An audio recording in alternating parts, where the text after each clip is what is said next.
And I heard a friend of mine, I believe he's a very anointed man of God, he had a dream one night.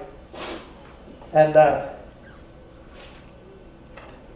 thought about this, and it really bothered me that this is the way people live today. Churches will tell their teenagers and their young people that if you're a good person, that's all you need to do. Or if you come up and you repent one time, you can go out and do whatever you want to. Well, church, that ain't that way. Mm-hmm. Because that's right, buddy. I believe it was Peter said, or no, it was Paul said, we have to crucify the flesh daily. Yes, sir. That means we mess up daily. We have to go in and relive. We have to go in and make ourselves pure every day, and God pures us through the fire. But he had this dream. He was standing beside of a big lake. It was a lake of fire. He said, it's like it talks about in Revelation 20. He said it was a lake of fire.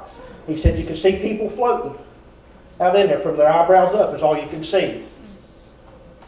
He said, and there come this young man. He said he's probably 21, 22 years old. He's walking down through there. He's walking out through among the bodies. He would reach out and he would pick it up and he would look in their face and set them back down. He did that. He said he could see him coming at a far distance. Well, he got all the way up there to him. Every one he crossed, he would pick him up and look at him. And my friend asked him, he said, what are you looking for? He said, I'm looking for the man. He said, I'm looking for the preacher that told me I was all right. In church today, we have people telling people this. We have to live our lives as a roadmap for others to follow. Amen. We need to, a lot of people think it's all right to go into cussing, but it's not. Yeah. We're supposed to stand out from the world, Richard. Amen. Yes, sir, buddy. And I thank God that He will clean us, and He will cleanse us if we allow Him, if we let Him. God is all powerful. He can do anything He wants. But for God to move in an area, man can handcuff Him. Yeah. If we're not willing and obedient to do what God tells us to do, we can stop God from moving in that area. Amen. And if we're stopping God from moving in an area, we will stand for that. We'll stand in judgment for that one day. That's right. That's right. If God tells us to do something, we need to do it. And He'll open doors that He wants opened, and that He'll expect us to step through. But too many times we're comfortable where we're at, and we'll just reach back and pull the door shut because we don't want to try something new. Exactly. We don't want to get out. It's easy to stay in your comfort zone, but we have to step out of the comfort zone and say, okay, God, here it is. Because God, when Jesus called His disciples, they had to give up everything. They gave up their families, their way of life, and everything. God doesn't require us of that.